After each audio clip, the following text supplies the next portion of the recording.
Excited to get an opportunity to play the Clemson Tigers, national champs from last year, obviously doing a fantastic job this year. Coach Dabo, one of the premier programs, and the way he does it is absolutely the right way. Have nothing but fantastic respect for him and the program. It's going to be a family weekend for us. We expect fantastic community support, and it should be an outstanding contest Friday night. I'm open for questions.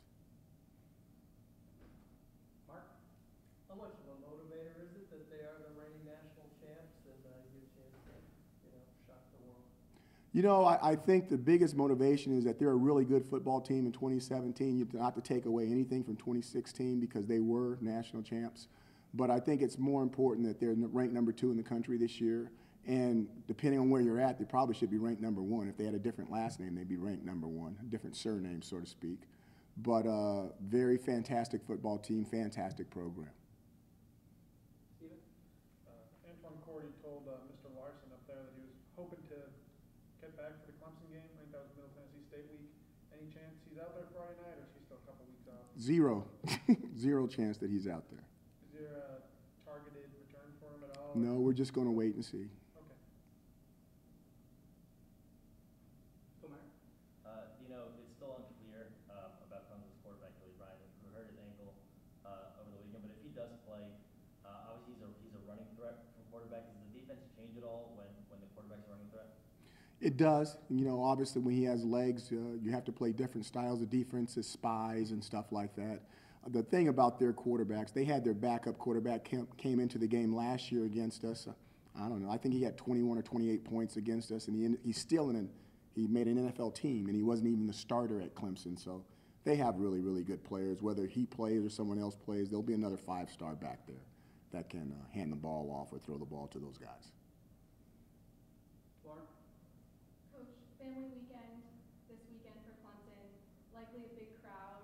Just what kind of impact does the community have for you guys on a game like this? This is huge. This is, to me, to have the community, to have everybody, to have the nation tuning in Friday night into the Carrier Dome. We need to have that thing packed. It needs to be a civil type situation where everybody's involved, and come watch us. It's a heck of a task. There's no doubt about it. But let's all get in the chairs and let's have an opinion and let's watch and see if we, let's just see what can happen. So last year you said you took all the designed running plays for Eric out ahead of Clemson. Unfortunately he got hurt. So kind of a narrative coming off that is you can't try and play safe.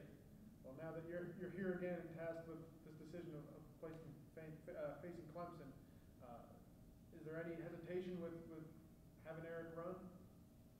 Zero. Cool. Mark? So we're at the halfway point, kind of a midterm exam coming up. Can we get a little midterm grade from you and your team and kind of where you're at compared to where you were hoping to be? I think you got to wait for the whole body of work. I mean, if you're looking early part of the exams and you're taking a bathroom break, I'd say that the defense is really far ahead. The offense is there, but it still's got a long way to go, and I think the special teams has been steady for the most part.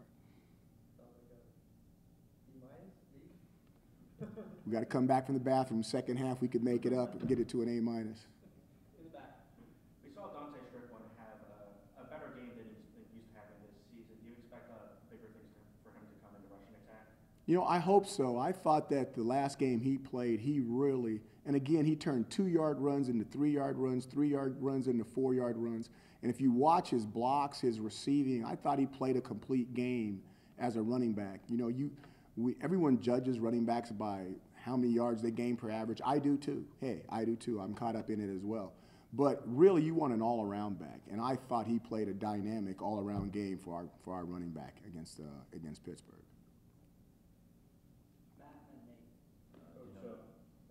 Two Matts? When you look at this Clemson team on film, have you ever prepared for a team as dynamic as this? Okay, now you asked me one of those questions. I've been around a long time, okay?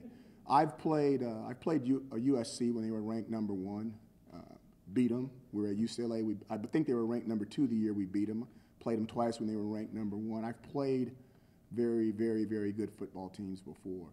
This Clemson team is like one of those teams.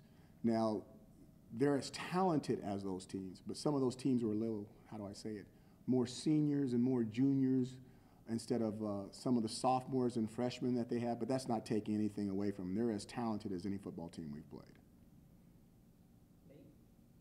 Very similar to that question.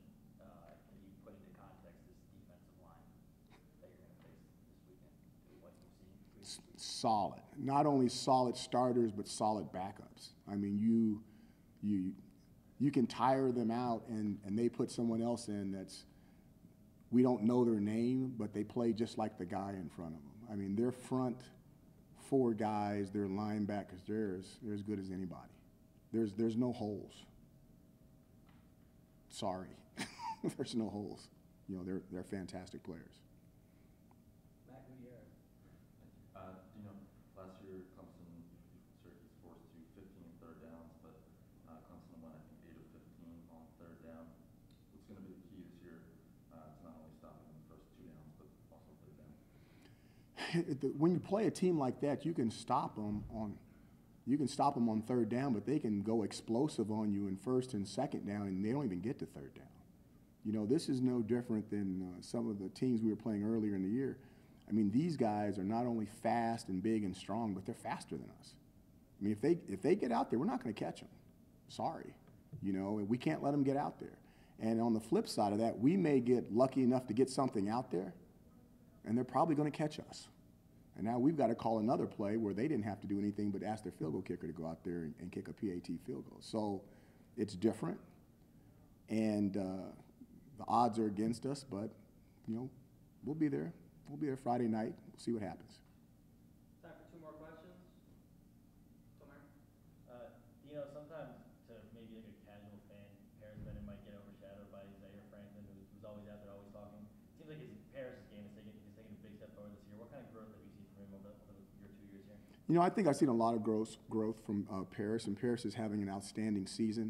I'm going to flip your question a little bit because I really believe that not only has he upped his game, and he really deserves all the accolades he's getting, but I think some of the stuff that he's getting is based off of the unselfishness of Zaire. Zaire is really doing things, and Zaire draws a lot of attention, and it frees up Paris to do the things that he does. And I'm excited for both of them. And those guys are best of friends, and neither one of them is going to get mad about me talking about this, but it's kind of like the way that Irv and Ish works together on offense. Those guys are right next to each other, and you've got to block one of them, and it's really hard to block both of them. And sometimes the double team goes to one guy, and then because the other guy is single, he's got to make the play, and those guys get opportunities to make plays. Now, with the team we're playing right now, they don't double team a lot of people. It's usually Imano on Imano. So we'll have to see. Final question? Mark? Last week you said last year's pick game was kind of hard to get rid of. Same go for, I'm assuming, the Clemson game last year. How hard was that to get rid of? It's hard. It's a hard game to get rid of. You know, we got to right or wrong versus Pitt, which was good, but it's difficult. There's no doubt about it. The motivator? How much of a motivator is that? You're always motivated when you get an opportunity to play another game. College football is so much fun. You guys, thank you so much. Got to get back to work, okay? Thank you. Thanks, Doug.